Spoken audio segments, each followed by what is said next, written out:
Bonjour chers élèves, donc on va commencer aujourd'hui notre première séance de soutien comme prévu. Donc c'est pour la préparation à l'examen national. Donc on commencera tout d'abord par la première partie, c'est une révision générale de la première partie du chapitre 1, le marché. Donc commençons tout d'abord par la définition du marché. Donc, comme vous savez, le marché, c'est un lieu de rencontre entre les offreurs et les demandeurs en contrepartie d'un prix. D'accord? Entre l'offre et la demande en contrepartie d'un prix.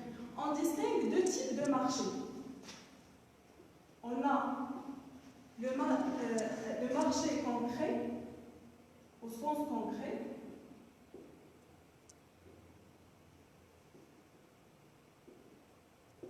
et le marché au sens abstrait.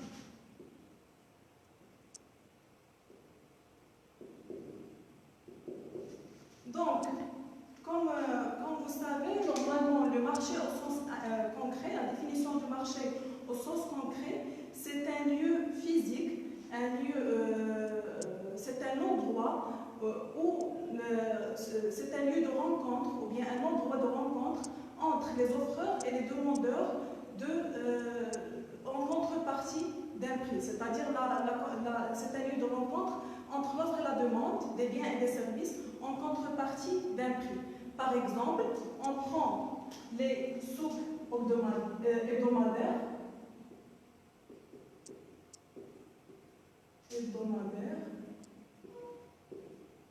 ou bien les supermarchés, les grandes surfaces, etc.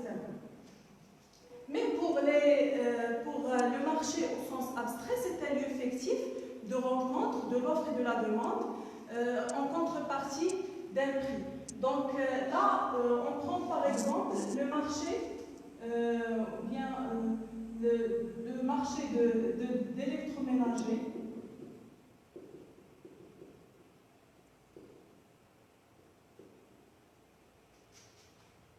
Ou bien les sites internet. Maintenant, on passe à la classification des marchés selon l'objet, c'est-à-dire la typologie des marchés. Donc, comme vous savez, l'examen national, on trouve toujours une question, par exemple, quel est le type de ce marché? Il faut distinguer entre le type et le régime de marché. Donc, pour les types de marché, ou bien la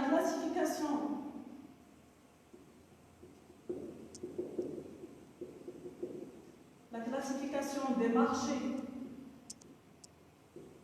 selon l'objet, là on parle bien évidemment de l'objet de l'échange. Donc on distingue 4 types de marchés.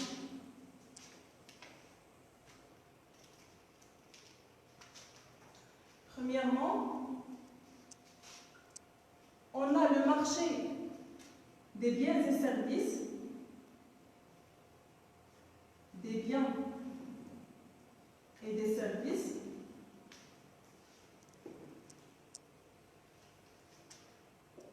On a également le marché du travail,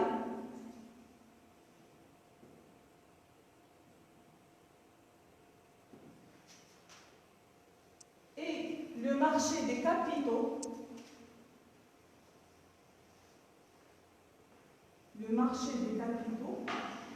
et enfin le quatrième type, c'est le marché d'échange.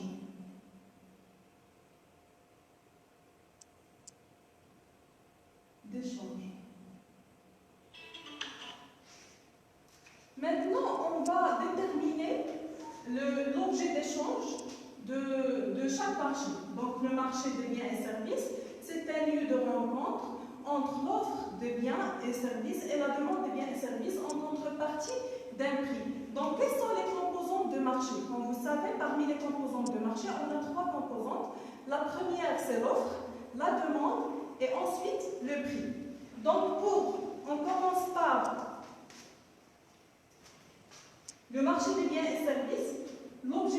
d'échange, ce sont les biens et les services.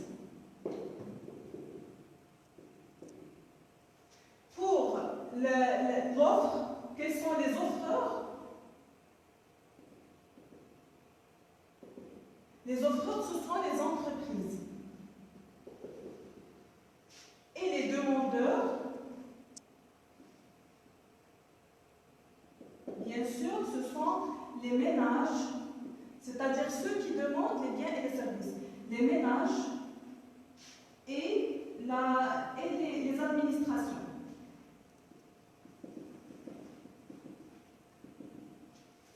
Maintenant, pour le prix d'échange, ou bien la contrepartie d'échange, c'est normalement le prix de vente. Bien.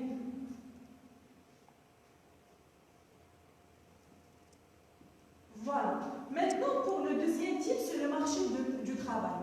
Là, comme vous savez, le marché du travail, c'est le lieu de rencontre entre l'offre et la demande du travail. Donc, l'objet d'échange là, l'objet, normalement, c'est le travail. Pour les offreurs, c'est ceux qui offrent le travail, ce sont les salariés ou bien les ménages. Les demandeurs, ce sont les entreprises et les administrations publiques. Là, lorsqu'on parle par exemple des fonctionnaires, des administrations, que ce soit publiques ou bien privées, les administrations.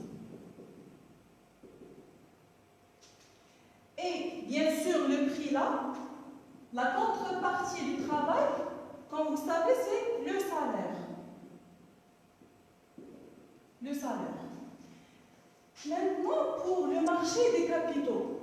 Le marché des capitaux, on distingue là deux compartiments. On a bien sûr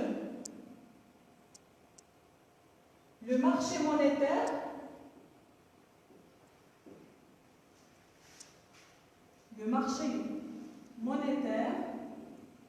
et on a le marché financier.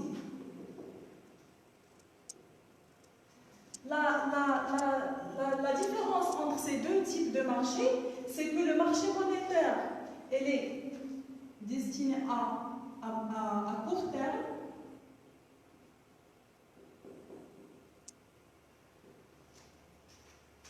et le marché financier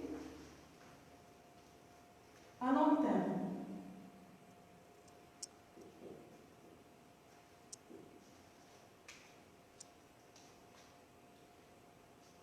Donc, lorsqu'on parle du marché monétaire, il existe deux types de marché monétaire. On a bien sûr le marché interbancaire, c'est le premier type, le marché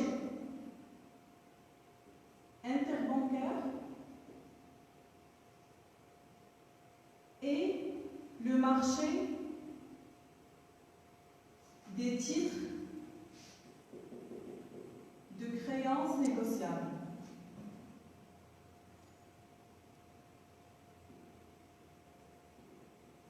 Donc, comme vous voyez, j'essaie au maximum de schématiser le résumé du cours, comme ça, pour faire une révision générale. Et pour le marché secondaire, le marché financier, on distingue entre le marché primaire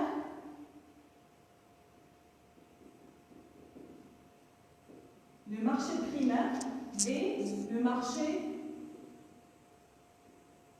secondaire, appelé également le marché d'occasion. Donc, normalement, ici, c'est l'échange des titres nouvellement créés. Et pour le marché secondaire, c'est la vente ou bien l'achat des titres déjà créés. Donc, maintenant, pour le marché de change, c'est l'objet ici de l'échange, c'est la devise, comme vous savez. Donc,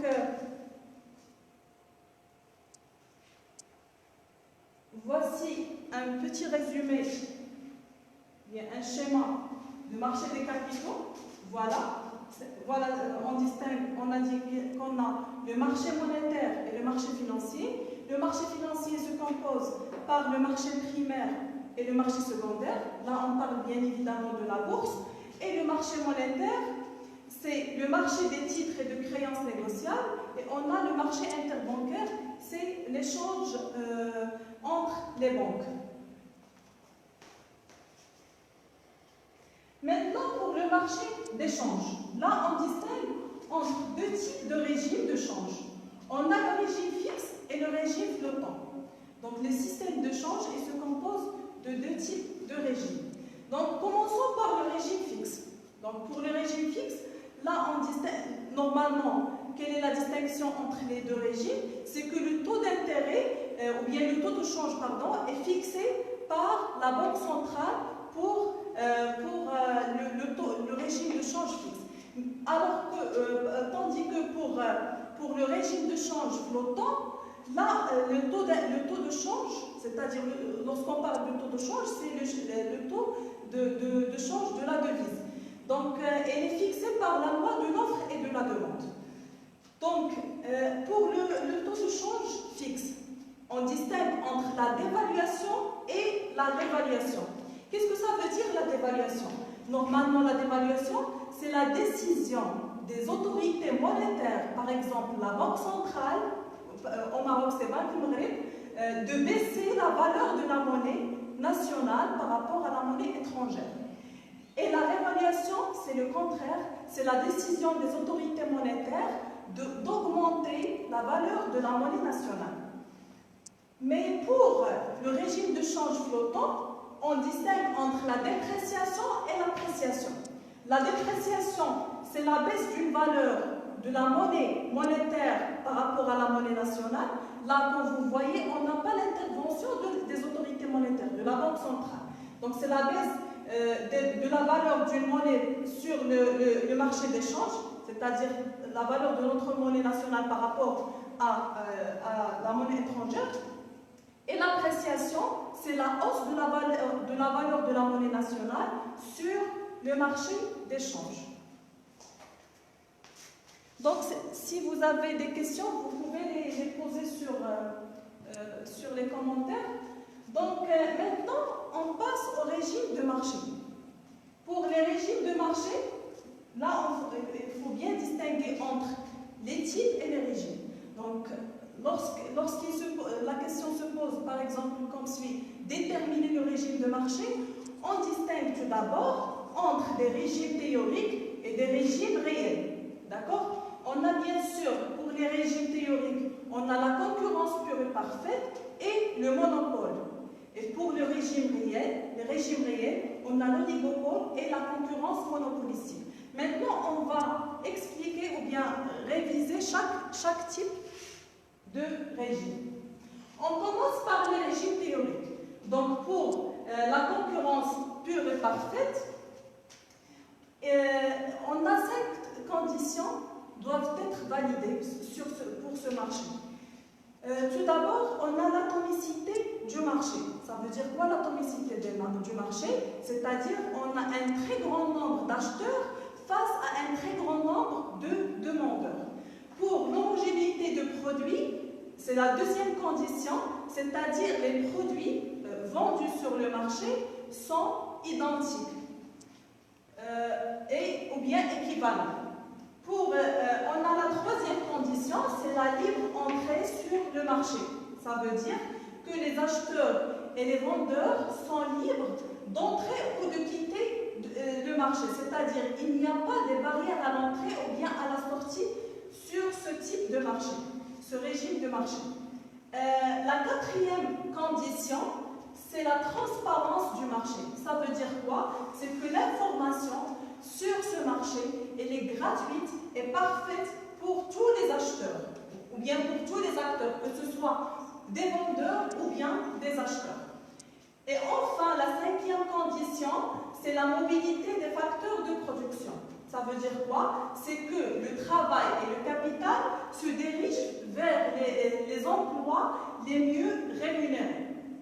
Maintenant, ça en ce qui concerne la concurrence pure et parfaite. Maintenant, pour le monopole.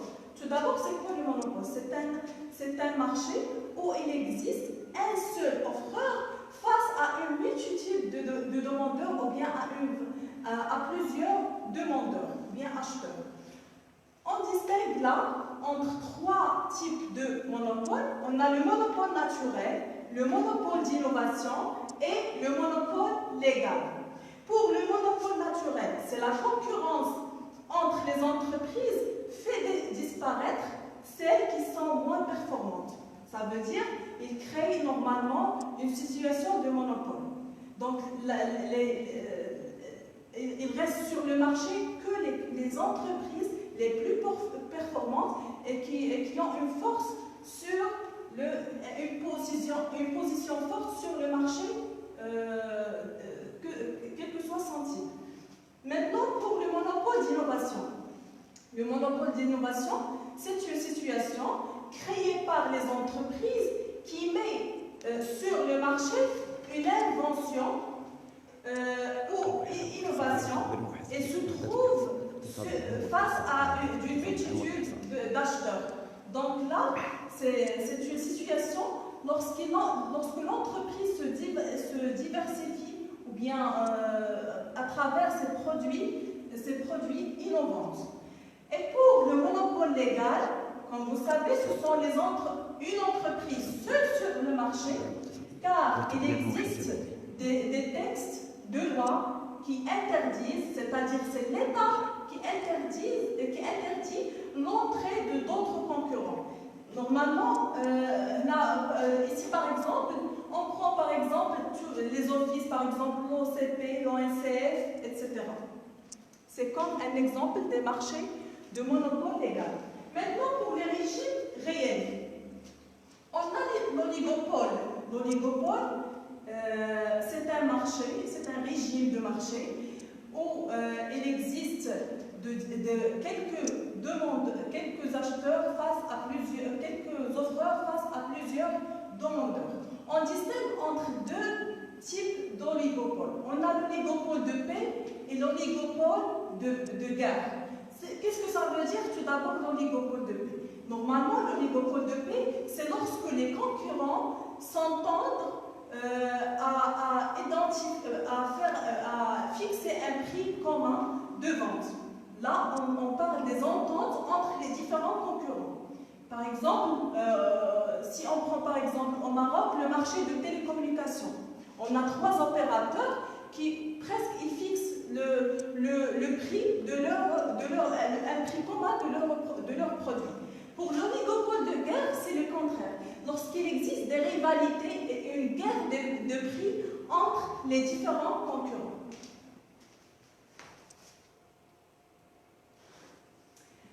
Le deuxième type, ou bien le deuxième régime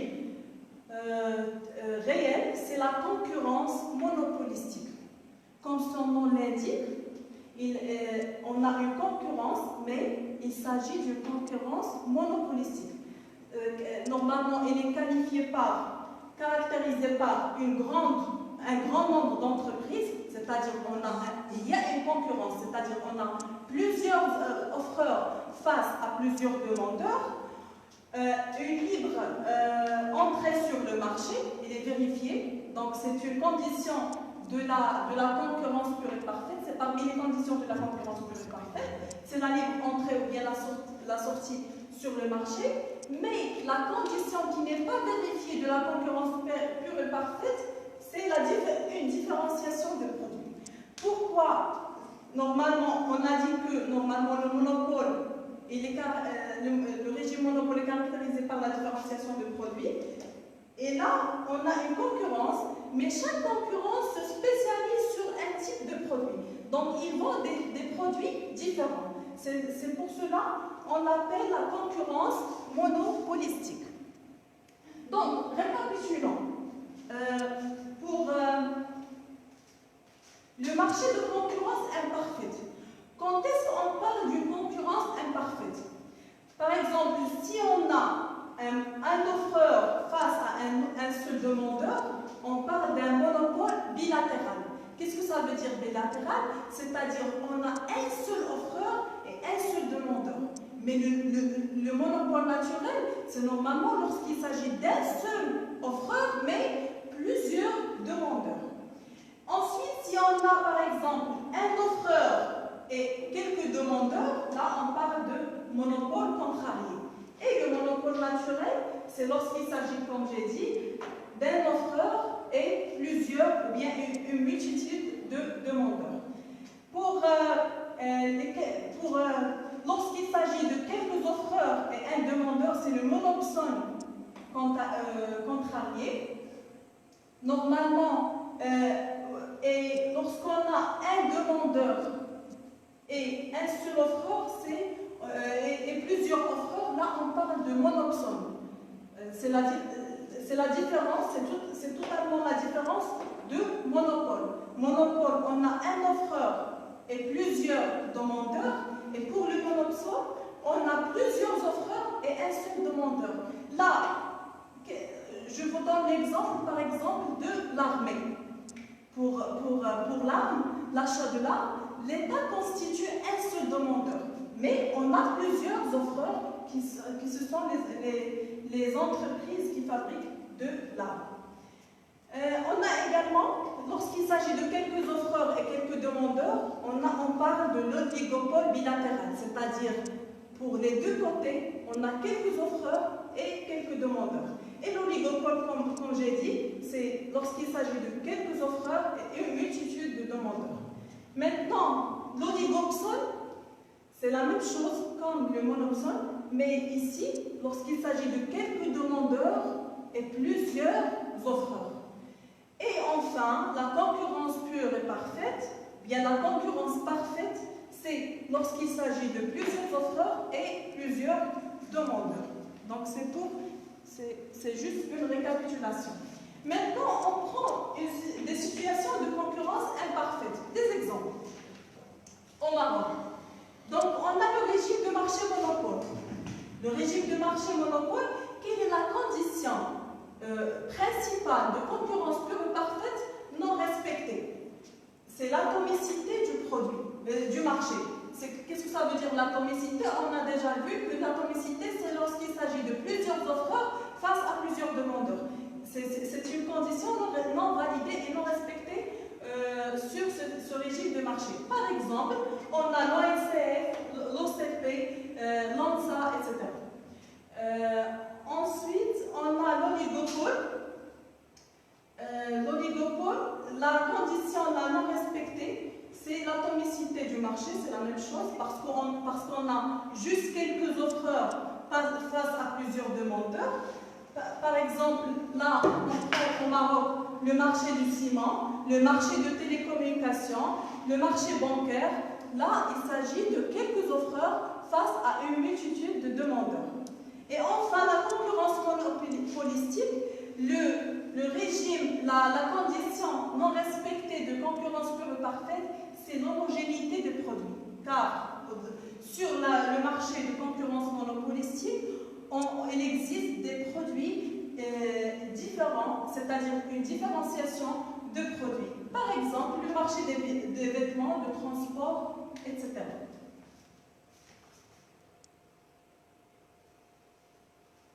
Donc, voilà en général un schéma global des régimes de marché. On a la concurrence pure et parfaite, un nombre important d'entreprises avec des produits homogènes. La concurrence monopolistique, le nombre important d'entreprises avec différenciation du produit. L'oligopole, normalement quelques entreprises avec le pouvoir de marché. Donc là, on distingue entre l'oligopole de paix et l'oligopole de guerre. Et enfin, le monopole pur, ou bien le monopole, lorsqu'il s'agit d'une entreprise face à plusieurs demandeurs.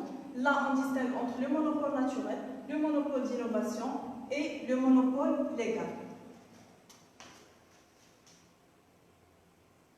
Donc, avant de passer au calcul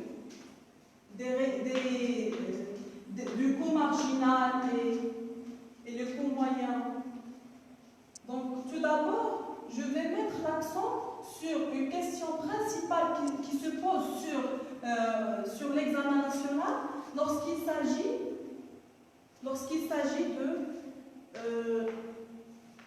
montrer si la loi de l'offre et de la demande est vérifiée. Normalement, on parle de la loi de l'offre et de la demande. La loi de l'offre et de la demande.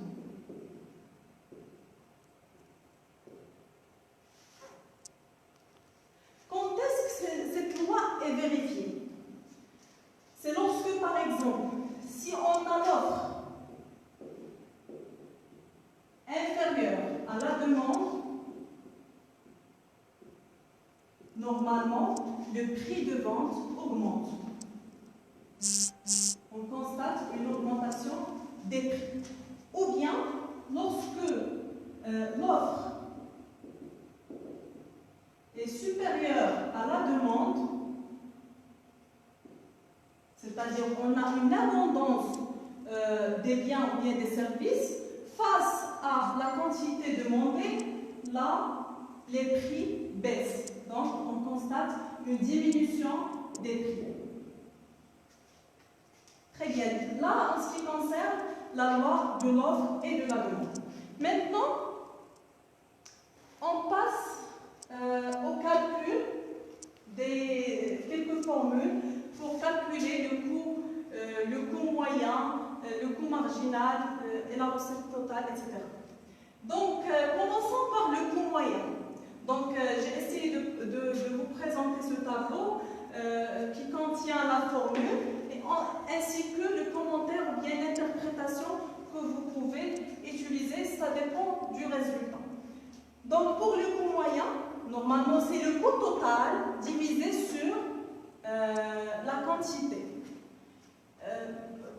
Normalement, la lecture ou bien le commentaire, on dit que pour un niveau de production là on met la quantité produite, par exemple de 200 unités, chaque unité produite coûte en moyenne, on met le prix ou bien le coût, la valeur du coût moyen, d'accord? On va voir ça dans un exercice. Donc pour le coût marginal, c'est la variation du coût total sur la variation de la quantité. L'interprétation qu'on peut utiliser, c'est la dernière, normalement la dernière unité produite par l'entreprise coûte, et on met la valeur du coût marginal. Pour la recette totale, qu'est-ce que ça veut dire la recette totale? C'est normalement le prix de vente fois la quantité vendue.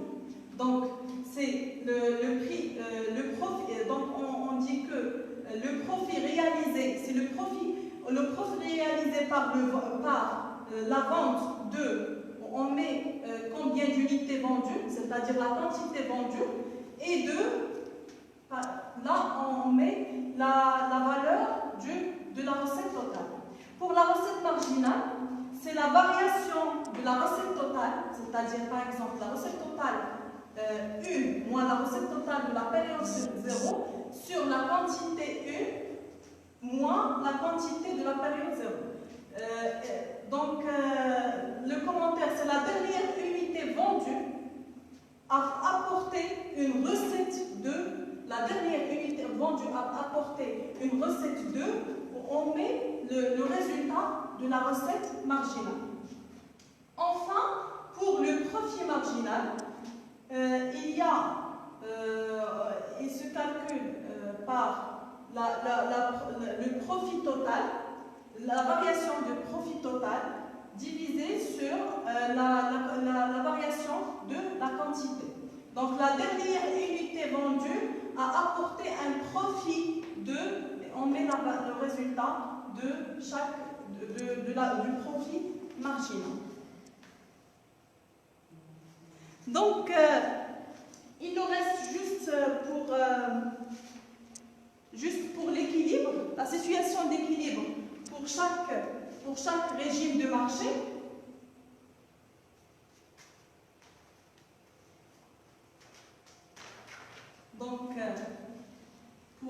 déterminer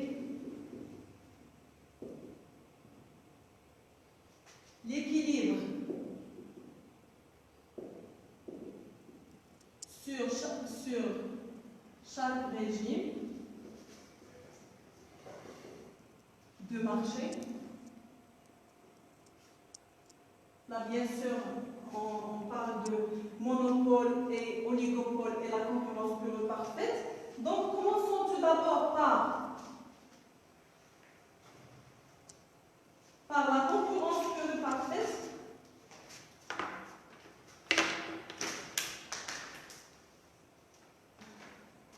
Donc, pour la concurrence pure et parfaite, CPP.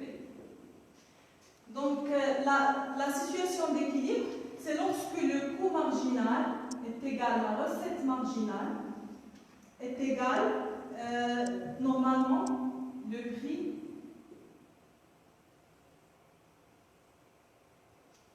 c'est lorsque le coût marginal est égal à la recette marginale.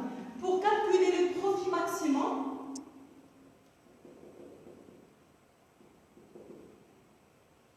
que peut réaliser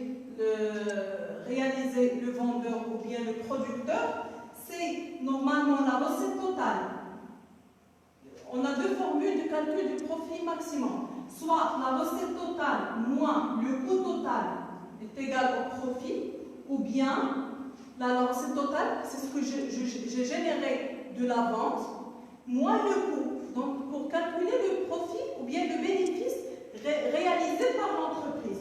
Ou bien, une autre formule, c'est le prix de vente moins le coût moyen fois la quantité vendue.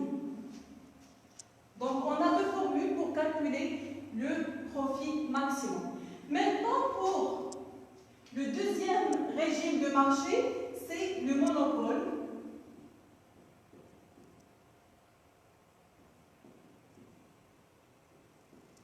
Pour le monopole, on a la même chose, la position, bien la situation d'équilibre, c'est lorsque le coût marginal est égal à la recette marginale. Là, bien sûr, on a également au prix d'équilibre, ou bien le prix de marché. Le prix du marché. On a également pour le profit maximum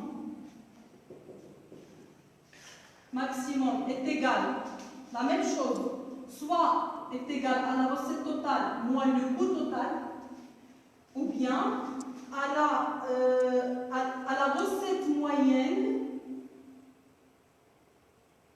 recette moyenne, moins le coût moyen fois la quantité.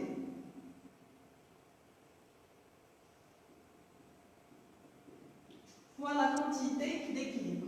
Et enfin, on a l'oligopole. Donc, c'est la même chose, c'est le coût marginal est égal à la recette marginale. Maintenant, on passe à un extrait de l'examen national. Donc,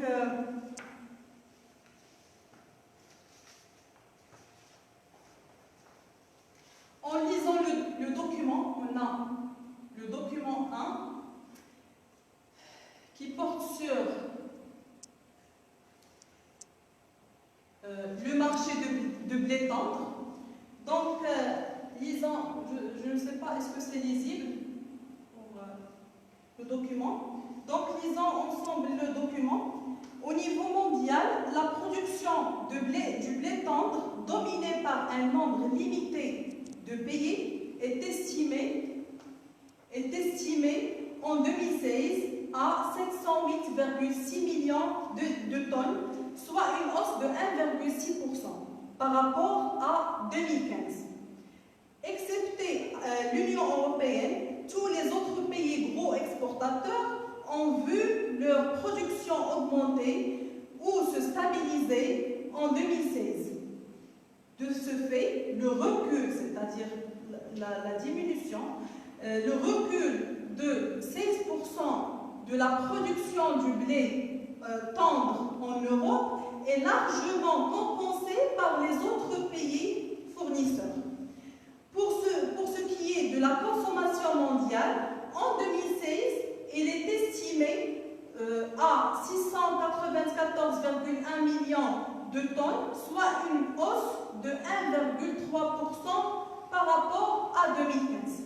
Les prix mondiaux du blé tendre ont reculé d'environ 7% entre novembre 2015 et février 2016, pour se situer à un niveau jugé assez bas. La baisse se poursuit en septembre 2016.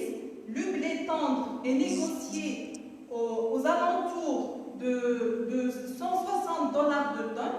Au Maroc, à cause d'une campagne agricole 2015-2016, il est prévu d'importer 4 millions de tonnes de blé tendre, la céréale la plus consommée par les Marocains, un record jamais atteint. Donc, pour la deuxième partie du document, c'est le marché fictif de la farine du blé tendre. Sur un marché de la farine du blé tendre, proche à la situation de la concurrence pure et parfaite, et dont le prix du marché est de 4800 dirhams. Donc là, le prix du marché, le prix de vente sur le marché, c'est 4100 dirhams la tonne. Les données relatives au coût d'un producteur de la farine du blé tendre se présentent comme suit. On a sur ce tableau la quantité de production de la farine du blé tendre. Voilà la quantité en tonnes, c'est-à-dire 100 tonnes, 200 tonnes, 300, jusqu'à 600 tonnes. On a également le coût marginal de cette production. Voici, il est déjà calculé. Et on a le calcul de coût moyen.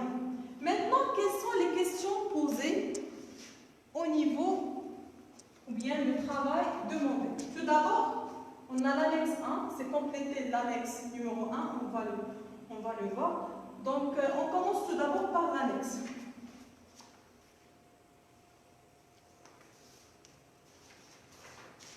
Donc, pour l'annexe,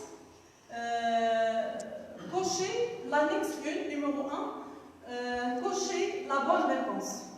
Donc, pour la première proposition, la condition de mobilité de facteurs de production dans un marché de concurrence pure et parfaite désigne le libre accès et sortie des entreprises du marché.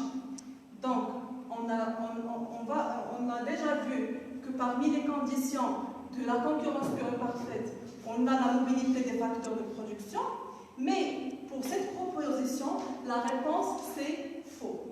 Pourquoi? Parce que normalement, l'accès libre de la libre sortie et entrée des entreprises sur le marché, là bien sûr on parle de la condition de libre sortie et entrée. Mais pour la mobilité des facteurs de production, là on parle des facteurs travail et capital. Ils sont destinés vers les entreprises, les postes de travail les mieux rémunérés. Donc maintenant, pour la deuxième proposition, selon John Maynard Keynes, qui est un interventionniste, le chômage s'explique par l'insuffisance de la demande globale sur le marché des biens et services. On a vu déjà sur le chapitre de chômage que pour les Keynésiens, parmi les causes de chômage, c'est l'insuffisance de la demande effective. Puisque lorsque la demande normalement diminue, la production diminue également et du coup, normalement, le taux de chômage augmente. Donc, la réponse est vraie. Ensuite, pour la troisième proposition, le marché secondaire du marché financier permet aux entreprises cotées en bourse aux sources de financement à long terme. Là, la réponse, c'est On a déjà vu le marché secondaire qui est un compartiment du marché financier. Maintenant, la troisième proposition, la désinflation désigne le ralentissement du taux d'inflation. Là, la réponse est vraie. Effectivement, la désinflation, il désigne le ralentissement du taux d'inflation. Pour la formation brute de capital fixe, FBCF, se compose de l'investissement national et de l'investissement et de la variation des stocks. Là, la réponse est faux. Pourquoi? Normalement, la formation brute de capital fixe, c'est l'investissement dans des matériels, des terrains qui sont destinés à la production, ou bien utilisés dans la production. Et enfin, la dernière proposition, l'indice des prix à la consommation est un indice simple qui mesure l'évolution des prix à la consommation. Là, la réponse, c'est faux. Donc ça, en ce qui concerne le premier, bien l'annexe numéro 1, la première question.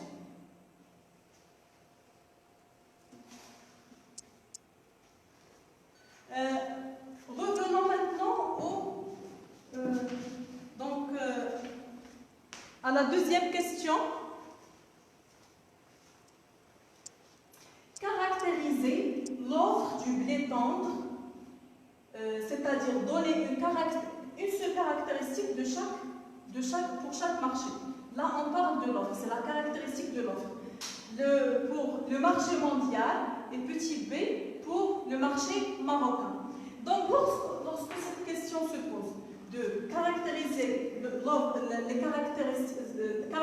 l'offre ou bien la demande, là, on doit dégager du document, est-ce que l'offre ou bien la demande, elle a baissé ou bien elle a augmenté. Donc, là, selon notre document, on revient à notre document pour répondre et pour savoir la caractéristique. Voilà. Pour déterminer la caractéristique de l'offre de blé sur le marché mondial et sur le marché national marocain. Donc, on commence par le marché mondial. On constate qu'il y a une augmentation, voilà, une hausse sur le marché mondial de 1,6%.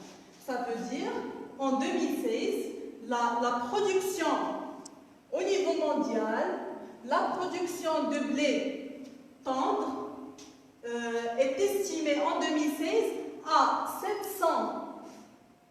708,6 millions de tonnes, c'est-à-dire il y a une augmentation de 1,6% par rapport à 2015.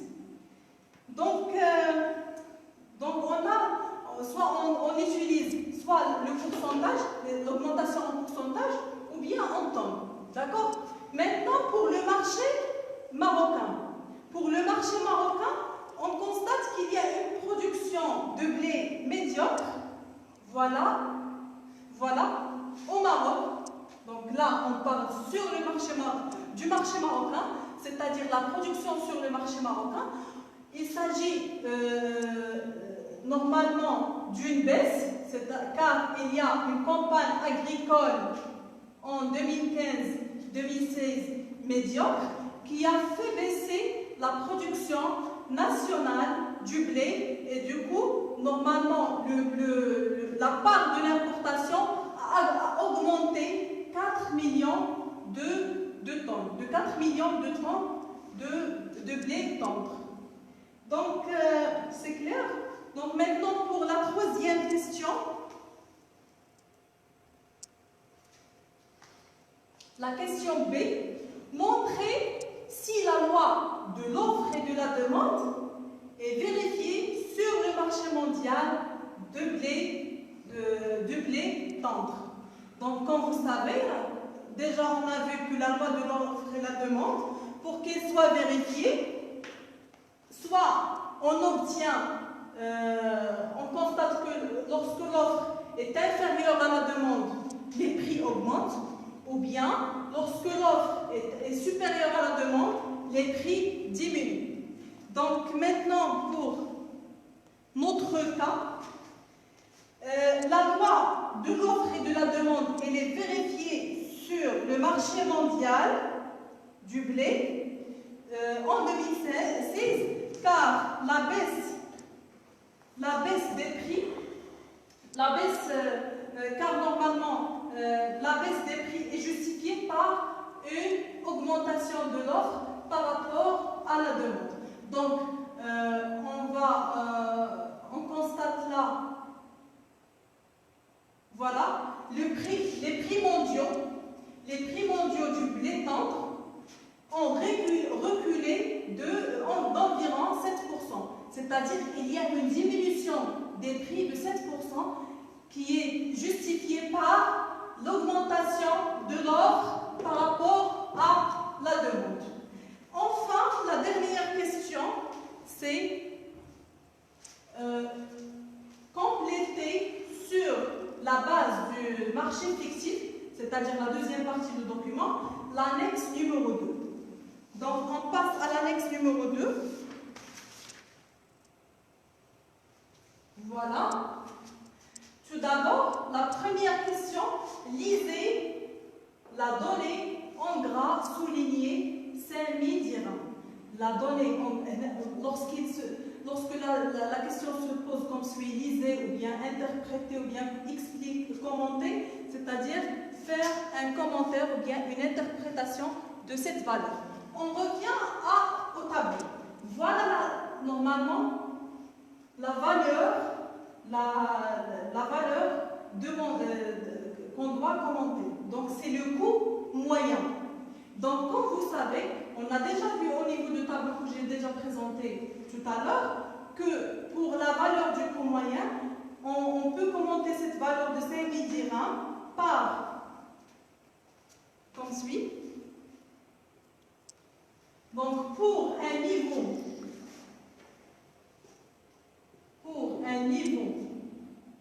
de production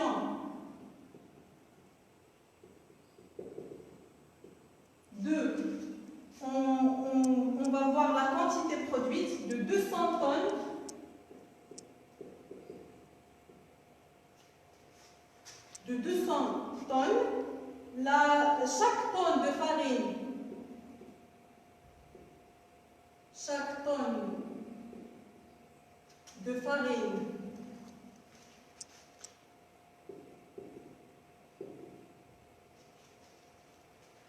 chaque tonne de farine produite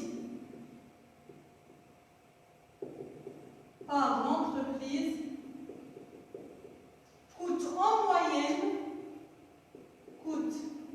en moyenne 5000 dirhams. Voilà. Donc, avec 200 000 voilà, c'est la quantité produite, car 5000, c'est le coût moyen de 200 tonnes produites.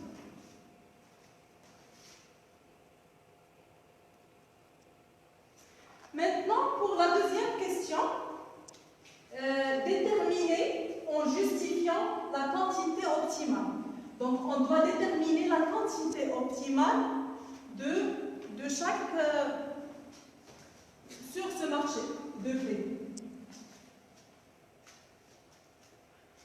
Donc, pour la quantité optimale, normalement, c'est 500 tonnes de farine de blé, 500 tonnes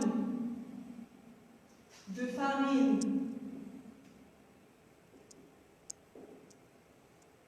du blé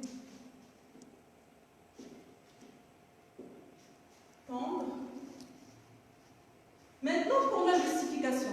Pourquoi la quantité optimale est égale à 500 tonnes? On revient au tableau.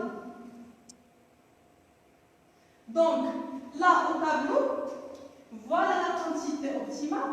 On va voir le coût marginal. Normalement, le coût marginal, il doit être égal à la recette marginale. Mais dans cet exercice, on n'a pas la recette marginale. normalement, pour la condition, voilà, la condition pour d'équilibre, c'est que le coût marginal doit être égal à la recette marginale est égale au prix de marché. Donc là, si on constate le coût marginal, quelle est la valeur, la quantité produite, le coût marginal d'Elha est égal au prix d'équilibre, 4800. On a 4800, donc c'est pour la quantité de 500 tonnes. On trouve que le coût marginal est égal au prix du marché. Donc c'est ça la justification. Donc on met pour une quantité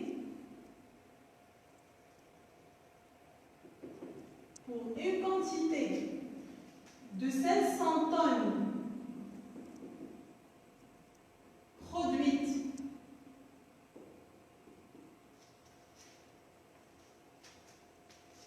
de farine, de blé,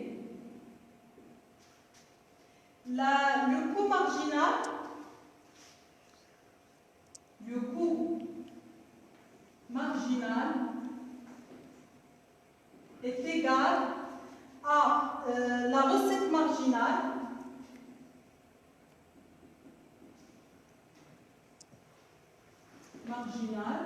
est égale au prix du marché. Normalement, c'est 4800 dirhams. Maintenant, pour la dernière question, calculer le profit total maximum. On va tout d'abord déterminer la formule et après faire l'application numérique. Donc pour la formule, comme vous voyez ici, on a, pour calculer le profit maximum, on a deux formules. On a soit, on le calcule par la recette marginale moins le coût total, ou bien le prix de vente moins le coût moyen fois la quantité vendue. Donc, dans l'exercice, on n'a pas les valeurs du coût total et même du recette marginale. Donc, quelle formule on va utiliser? Celle-là. D'accord? Donc, on a le profit. Le profit maximum, ou bien le profit total maximum, est égal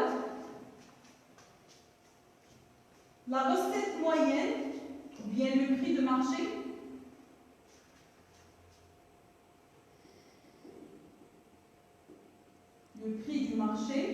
moins le coût moyen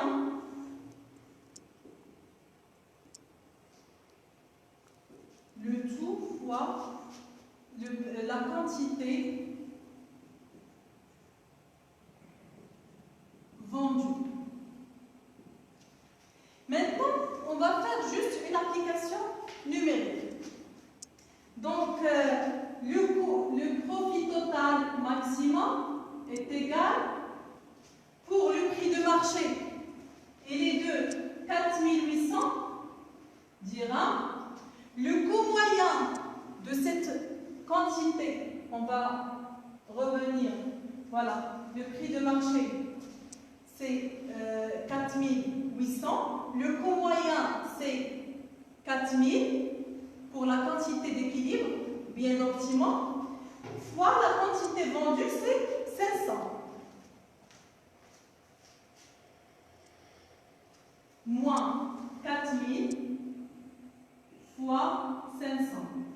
C'est la quantité vendue. Donc on obtient 400 000 dirhams. Donc c'est ça le profit maximum généré par l'entreprise. Donc, et voilà, chers élèves, donc notre première séance touche à sa fin.